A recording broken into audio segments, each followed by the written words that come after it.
Hi guys, I did not forget my glasses. It's broke during the trip because I had too much fun, but I have contact and I can see. So, hi everyone, my name is Nguyen. Win. I never lose. But um, I'm going to share my testimony today. So this mission trip is my first ever mission trip. I was really decided to go because this is my first time traveling out of the country with my green card, and I was hoping that they would let me in again, which they did. So that's why I'm here. Um, my motivation to go on a mission trip is to understand the purpose of mission trip and the impact and benefits of the mission trip, not only for the people over there that we're serving, but also for myself as well. Um, because of this, this is my first time going on a mission trip. I promised myself that I will listen and follow the guidance of our leader and peers. PD told me that I'm good at most things, but not listening, so that's my main goal. Um, so as I understand, with my understanding is that for mission trip, there's multiple goals or like what we're aiming for. But the primary goal for this mission trip is to bring joy to the member at the church over there, at the local Indian village as well. So because of COVID happened, that the community at the Guadalajara church has not been able to attend a retreat. So this is very meaningful for them. And I remember that PD told everyone, encouraged us to enjoy the experience. And this is what I've kept in my mind throughout the trip. So leading up to the mission trip, I felt a great deal of anxiety for various reasons. Firstly, the language barrier that was very daunting. I don't speak Spanish, so I have to rely on Google Translate to communicate. I also don't speak Korean, which make it difficult for me to understand missionary Chu and Pastor Lee without translation. Secondly, I am a very structured person, and I prefer to know every single detail of the plan so that I can prepare myself mentally and physically ahead of time, like months before that. But the schedule changed and the activities changed multiple times during the prepping times, so that make me feel like I am not prepared for anything. But I talked to Jeff about, I think a week before the mission trip. He reassured me and said that if everything goes accordingly to our plan, then this mission trip is for us and not for God's glory, and everything will be okay. So I knew that everything will be okay, but I was still overwhelmed. Lastly, I was worried for potential conflicts within our diverse team of 24 people. I was desperately praying that I would not get into any argument with the team members or the people over there. So I was just praying earnestly for that. And other minor concerns like my stomach issues, PD is not able to come, safety issues, and uncertainty also added to my stress as well. But when we arrived at the airport, the reality of heading to Mexico set in, and it hit me that everything is out of my control at the moment, so I just need to go. The mission trip was divided into two parts. One is the retreat for the member of the church, and the second part is the VBS for the Indian village. So we only have 1 week, but the trip really provided me with various experience and emotions. So for the first half of the week, that was the retreat. On the first day, I think other members also felt that too, but we met the Guadalajara church members before heading to the camp. So Jeff told us go down, meet people, smile, make conversations. And so I was ready to do that. If you know me, I think some of you guys told me that when 95% of the time that I see you, you look really tired, and the 5% are you cry a lot. So, so I told myself that, okay, well, let's put on the best smile ever. So I came downstairs, started greeting people, but I quickly realized that my conversation in Spanish was limited to simple phrases. Hi, how are you? I'm fine, and you? And my plan was to use my body language to communicate well. I recognized the language barrier, and I felt overwhelmed once again. And so I retreated myself back to my comfort zone, which was helping out in the kitchen with minimal conversation. So whenever we got to the retreat center, I was really overwhelmed. I couldn't like talk to anybody, so I was just like washing the dishes like continuously. Every single dishes that I can find, I just like do it.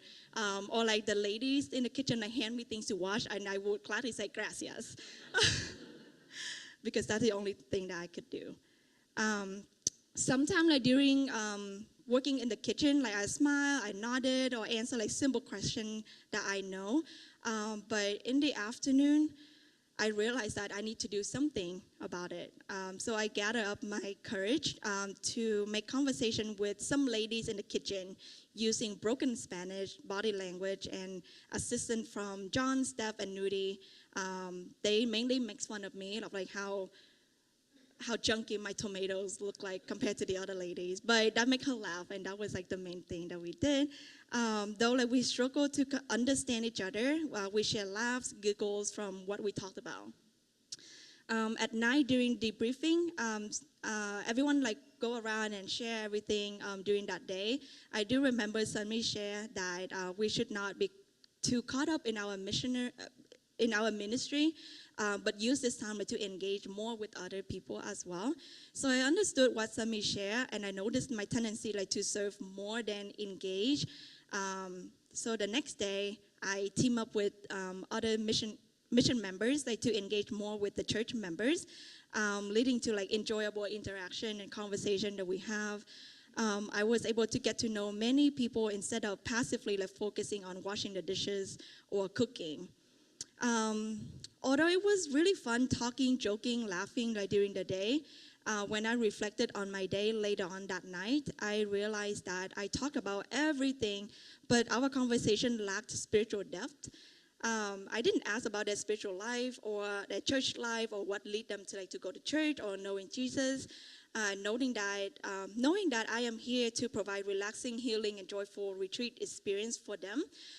But I thought that getting to know them on a spiritual level would be beneficial for me and also them as well. So on the third day of the retreat, I met Juan. So he ate something and he got really sick on the second day. So he just could not participate in anything.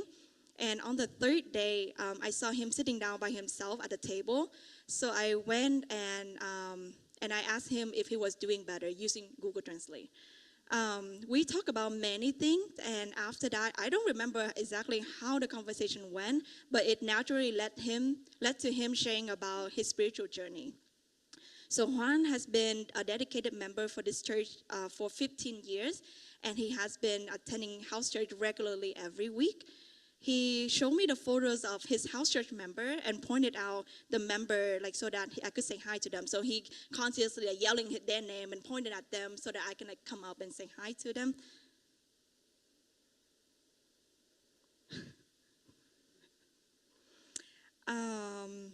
He's later on like he spoke about his late wife. So his wife passed away 3 years ago, and his wife used to sing in the church. And so he showed me some videos and photos of him. We didn't talk as much during the time that he showed me like the video and photos, but his eyes reflected both pain from missing his wife's company and the joy that whenever he showed me his house church pictures. So when I told him about my experience at house church, he advised me to be patient, try to understand my house church more, and let God take the control instead of like me trying to fix everything. It is amazing how like the night before I prayed for a deeper conversation with the church members, and my prayer request was answered the following day. So I do think that when our prayer align with God's will, He will make it happen. And so when I pray for a spiritual conversation with the church member, God made the way. But it doesn't end over there. I had the honor to share my testimony at the retreat. Initially, I felt unqualified considering my relatively easier life compared to the people there. But after my testimony, Missionary Chu invited everyone to go and pray for me. At that time, I feel pretty ashamed because I'm here like to encourage everyone, but I also know that I didn't suffer as much as them. But why are they the people like who praying for me instead of like we praying for them? So that hit me really hard, and I cried a lot.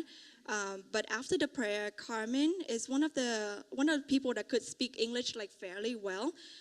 She came up to me, gave me a hug, and said, "Thank you for your testimony. I know, and God knows how much you suffer." I cried. Then another lady who I met on the first day in the kitchen, the one that like Jess and Steph like make fun of me by not doing a good job with chopping up the tomatoes. She, I'm so sorry. I could see, I promise. She grabbed me by the waist and gave me like a really tight hug and kissed me on the cheek. She said something in Spanish, but I didn't understand anything. The only word I could hear and understand was Dios, which means God. So I cried even more. I know that I didn't understand anything that she wanted to tell me, but I'm sure that God was there with us in the conversation and our interaction. I really dislike hardships, but it's a privilege to use my experience to encourage other people. Overall, the time at the retreat was really short, but I had a lot of fun singing in Spanish, dancing, doing skit, helping, laughing with the people, and also my team member as well. I'm very thankful for their sacrifice to be at the camp. Unlike us, that we have PTO and a job guarantee after coming back, but many people at the church that risk their income and job just to come and enjoy the retreat. I'm thankful for their patience in waiting for us to translate and respond to them. They never once complained about us not being able to speak that language. I'm also thankful for their vulnerability and willingness to share their life and struggle with strangers like us, which inspired me to be more vulnerable with my house church member. The next 2 days, the mission team travels 4 hours to the Indian village. All I knew about this village was there was nothing there, and there was nothing much that we could do to help them there, but to bring joy. So as soon as we arrived at the village, we walked through the village to tell the kids and parents about the VBS. Walking through the village reminded me of the countryside in Vietnam back in the early 2000s. All the dirt roads, the houses that made up from branches and leaves, bathroom with no real doors, and so on. The village conditions evoke my memory of my childhood, visiting my father's family. I didn't live in the countryside. I grew up in the city, but I didn't live in the countryside. But every time I go and visit my my father's family, that was the living the condition that I experienced. I felt uneasy and started wondering why God led me on this mission trip. Why did God let me see their living condition and remind me of my childhood? I didn't have the answer at time, but I kept looking around to find the answer. VBS was filled with dancing, crafts, skit, and activities, and everything was dedicated for the children. Seeing the children running toward us, having this biggest smile on their face, I could see the joy and excitement through their eyes. Watching them throughout all the activities made me realize that they were very happy and satisfied with the simplest things, like from coloring to putting stickers on their picture frame and playing with balloons. The activity that the team prepared weren't anything fancy, but they had the biggest smile during those hours. On the second day of the VBS, sitting on the bus while we were going to the center, I could see the kids line up outside and wait for us. Some wore the same outfit as the day before. Some put on their best outfit, and some even did their hair. So now I realize that why God led me to this village and remind me about where I grew up. It is to give me a different perspective about the blessing that I have received in my own life, my attitude, and how I live my life. When I was younger, every time I visit my father's family, I always complain about and very unhappy about there's nothing to do over there. And I would complain about how undeveloped the houses and the living condition were. And I would choose to sit by the kitchen and just sit by the chicken and hang out with the chicken instead of engage with anyone.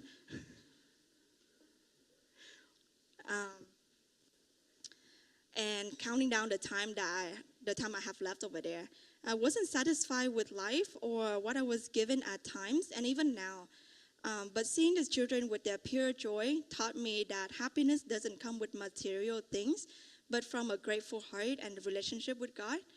My overall experience during the mission trip was amazing, and it is a learning opportunity for me. And I will end with the praise report on the trip. So we were able to witness Carmen, who could speak English fairly well, came to the retreat as a VIP, but she accepted Jesus as her Lord and Savior on the last day. We were not stopped by the police on the way to Tepic. Well, no one was seriously injured. We had no issue with the cartel. There was no argument within the team. The mission team got so much closer to one another. And lastly, to those who has been praying for me, I know that I put down on my prayer request that I have a really weak stomach, but I didn't have any stomach issues, and I have like the most consistent bathroom schedule that I ever had. So thank you so much.